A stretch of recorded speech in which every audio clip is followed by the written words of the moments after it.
আসসালামু আলাইকুম আমার প্রিয় মুসলমান বন্ধুরা, আমার বাংলার বাঙালি বন্ধুরা, আমার পশ্চিম বাংলার সমস্ত হিন্দু মা বোনেরা ও বন্ধু ভাইরা এবং আমার মুসলমান বন্ধু ভাইরা মা বোনেরা,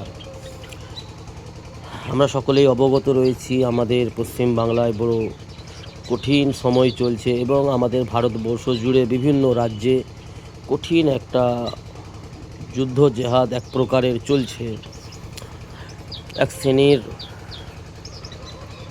মানব জাতি মানব রূপেই যারা বিভিন্ন প্রকারে বিভিন্ন কৌশলে সাধারণ মানুষের উপরে, সাধারণ দেশ নাগরিক জনগণের উপরে তো বিভিন্ন রকমের কৌশল করছে যাতে করে অসহায় কমজোরদেরকে দাবিয়ে রাখা যায় এবং তাদেরকে ছোট বানিয়ে এবং তাদের উপরে রাজত্ব করা যায়। এই প্ল্যানিং, এই কৌশলে এক শ্রেণীর মানবজাতি যারা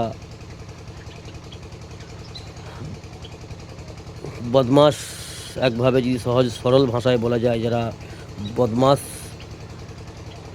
প্রকারের মানুষ, সেটা হিন্দু সমাজেও অনেক রয়েছে এবং মুসলমান সমাজেও অনেক রয়েছে, যাদের অন্তরে, যে মানুষগুলোর অন্তরে দুনিয়ার লোভ লালসা এবং দুনিয়ার উন্নতির নেশা, দুনিয়া হাসিল করার নেশা এবং উদ্দেশ্য, সেই মানুষগুলো সেটা সব সমাজেই রয়েছে। আমাদের মুসলমান সমাজেও একাধিক রয়েছে এবং হিন্দু ভাইদের সমাজেও একাধিক রয়েছে।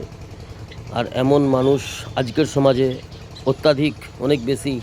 তো এই মানুষগুলো বিভিন্নভাবে আমাদের সাধারণ মানুষের উপর জুলুম অন্যায় করতেছে, আমাদের দেশ জুড়ে এবং আমাদের পৃথিবী জুড়ে, বিশ্ব জুড়ে বিভিন্ন জায়গায় বিভিন্নভাবে আমরা সকলেই দেখছি সোশ্যাল মিডিয়ায়। সুদান, ফিলিস্তিন বা আরও অন্যান্য বিভিন্ন দেশে হচ্ছে, যেগুলো হয়তো আমাদের কাছে আজ পর্যন্ত খবর আসেনি, ফির আমরা ওই বিষয়টাকে অতটা গুরুত্ব দিইনি। তো দুনিয়ায় বিভিন্নভাবে হচ্ছে বন্ধুরা, আগামীতে এর থেকে অনেক বেশি হবে। এটা আমাদের সামনে হাদিস প্রমাণ দেয়। আগামীতে পৃথিবী জুড়ে, বিশ্ব জুড়ে এবং আমাদের দেশ জুড়ে এবং প্রত্যেক এলাকাতেই অর্থ সম্পদ যেটা প্রচুর পরিমাণে বৃদ্ধি পাচ্ছে। মানুষের কাছে অর্থর ভ্যালু, মানুষের অন্তরে দুনিয়ার গুরুত্ব বেশি, দুনিয়ার মহব্বত বেশি, যার কারণে মানুষ অর্থ সম্পদের নেশায়, দুনিয়া হাসিল করার নেশাতে, দুনিয়ায় বড় হওয়ার, দুনিয়ায় সম্মান পাওয়ার এবং দুনিয়ায় দবদবা কায়েম করতে চায়, দুনিয়ার যারা সম্মানিত ব্যক্তি হতে চায়, এমন নেশাতে মানুষ এই কুকর্মগুলো করে বসেন এবং করতেছেন। তো বন্ধুরা, আমি মূল যে কথাটা বলতে চাইছি বন্ধুরা আমার, আমরা মানব জাতি শ্রেষ্ঠ জাতি, কিন্তু মানব জাতির মধ্যেই এমন মানুষ পৃথিবীতে বিগত জীবনেও ছিল, আজ বর্তমানেও আছে, আর আগামী জীবনেও অনেক আসবে। তো আমাদেরকে এই সমস্ত পরিস্থিতিতে, যতই ভয়ানক পরিস্থিতি আমাদের সমাজে দেখছি, এই ভয়ানক পরিস্থিতিতে আমাদের যেটা করণীয়, আমাদের দুনিয়ার জীবনে যাপন করার জন্য, দুনিয়ার সুস্থ জীবন যাপন করার জন্য, সুন্দরভাবে বাঁচার জন্য যেটা করণীয় কর্তব্য, সেটা আমাদেরকে করা আবশ্যক করতে হবে। কিভাবে কি করলে সেটা আমরা সুরক্ষিত থাকতে পারবো, সেটা জ্ঞানী গুণী মানুষদের কাছে এবং আত্মীয় স্বজনদের কাছে, যারা শিক্ষিত পড়াশোনা ব্যক্তি, তাদের সঙ্গে আলোচনা মাধ্যমে আমরা সেগুলো জানকারি নিয়ে সেগুলো আমরা আমাদের কর্তব্য পালন করি। আর বন্ধুরা, তার থেকে অনেক বেশি যেটা গুরুত্বপূর্ণ বিষয়, যেটা আখেরাতের বিষয় বন্ধুরা, এই জীবনটায়, দুনিয়ার জীবনটাই আসল নয়। এই দুনিয়ার জীবন সকলেইকেই ছেড়ে যেতে হবে। আমাদের আগে কত রথী মহারথী বীর পুরুষরা এসেছিল, যারা রাজত্ব করে, যারা দবদবা কায়েম করে দুনিয়া থেকে অসহায় হয়ে বিদায় নিয়ে চলে গেছে, জলিল হয়েছে, রুসবা হয়েছে, অপমানিত হয়ে চলে গেছে। আবার অনেক ব্যক্তি, অনেক আমাদের বুজুর্গ ব্যক্তি যারা চলে গেছে দুনিয়াতে, তাদের মধ্যে অনেকেই সম্মানের জীবন যাপন করে সম্মানিত হয়ে সফল হয়ে গেছে, দুনিয়া থেকে বিদায় নিয়ে তারা চলে গেছে, সফল হয়েছে। তো আজকের দিনেও ঠিক তাই হচ্ছে, আগামীতে আরও অনেক বেশি হবে।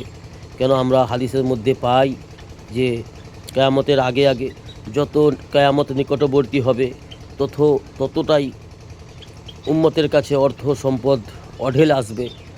আল্লাহ সুবহানাহু ওয়া তাআলা বলেছেন,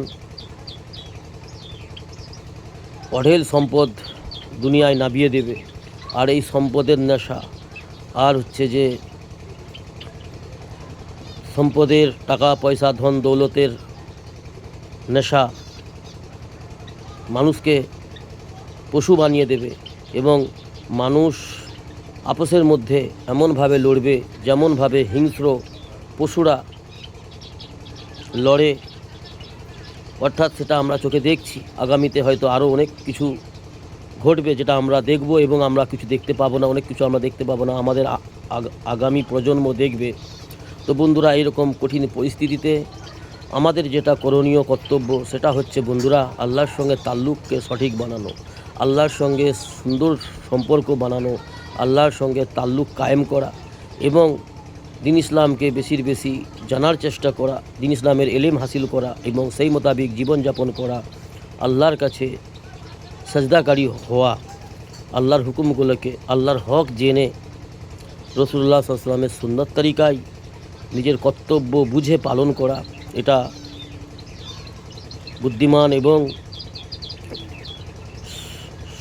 সুস্থ মস্তিষ্ক যারা আখিরাতের উপর ঈমান আনয়ন করেছেন এবং আখিরাতের উপর বিশ্বাস রাখেন তারা বেশি চেষ্টা করবেন বন্ধুরা। আখিরাতের চিন্তা ভাবনা নিয়ে আখিরাত বানানোর জন্য চিন্তা করুন, আখিরাত বানানোর ফিকিরে আল্লাহর ঘরে আসুন বন্ধুরা। পুরুষদের জন্য আল্লাহর ঘরে এসে 5 ওয়াক্ত সালাত আদায় করো, আল্লাহর সঙ্গে কথা বলো, আল্লাহর কাছে নিজের প্রয়োজন পেশ করো, আল্লাহর কাছে নিজের দুঃখ ব্যথা বেদনা কষ্ট সমস্ত বিষয়ে আল্লাহর সঙ্গে শেয়ার করো, আল্লাহকে বলো, আল্লাহর কাছে সাহায্য প্রার্থনা করো, আল্লাহর সাহায্য অবশ্যই পাবেন বন্ধুরা। আর প্রত্যেকটা মা বোনেদের কর্তব্য আজান হওয়ার সাথে সাথে উজু করে বাড়িতে 5 ওয়াক্ত নামাজ আদায় করে আল্লাহর সঙ্গে সম্পর্ক সুন্দর করো, আল্লাহর সঙ্গে কথা বলো বন্ধুরা। যদি দুনিয়া এবং আখিরাতের সফলতা সম্মান পেতে চান তবে বন্ধুরা আমি আপনাদের অনুরোধ করছি, আপনাদের হাতে পায়ে ধরে অনুরোধ করছি, মা বোনেরা আমার, বন্ধুরা আমার, আখিরাত ভুলে যেও না। দুনিয়ার জীবন কাটছে, কেটে যাবে, দুনিয়ার জীবন ক্ষণস্থায়ী, এই জীবন আমাদেরকে ছেড়ে যেতে হবে। আখিরাতের জীবনে মানুষ ইন্তেকাল করে বন্ধুরা, বডি পড়ে রয়ে যায়, জিসম পড়ে রয়ে থাকে, আর আত্মা রূহ আমাদের শরীর থেকে বাহির হয়ে পুনরায় আল্লাহর কাছে ফিরে যাবে, আল্লাহ হিসাব নেবে আমাদের কাছ থেকে। সেই জন্য বন্ধুরা, যদি দুনিয়ার জীবনে এবং আখিরাতের জীবনে সম্মান এবং সফল হতে চান, আল্লাহর সঙ্গে সম্পর্ক ভালো করুন, আল্লাহর সঙ্গে সুন্দর সম্পর্ক গড়ে আল্লাহর ইবাদত বান্দেগী করুন, রাসূলুল্লাহ মুহাম্মদ সাল্লাল্লাহু আলাইহি সাল্লামের সুন্নত তরিকায় জীবন অতিবাহিত করুন বন্ধুরা। আখিরাতে যদি সফল হতে চান, আল্লাহ আমাদের সহি বুঝ দান করুন। আর নিজেদের পরিবারকে, নিজেদের স্ত্রী সন্তান ছেলে মেয়ে, নিজেদের অধীনস্থ যারা রয়েছে তাদের সঙ্গে বন্ধুর মতো মিশে তাদেরকে দিন ইসলামের জ্ঞান শিক্ষা দান করুন, তাদেরকে মহব্বত করুন, তাদেরকে ভালো সুশিক্ষায় শিক্ষিত করুন। ঠিক আছে বন্ধুরা, ভালো থাকবেন, সুস্থ থাকবেন। আসসালামু আলাইকুম।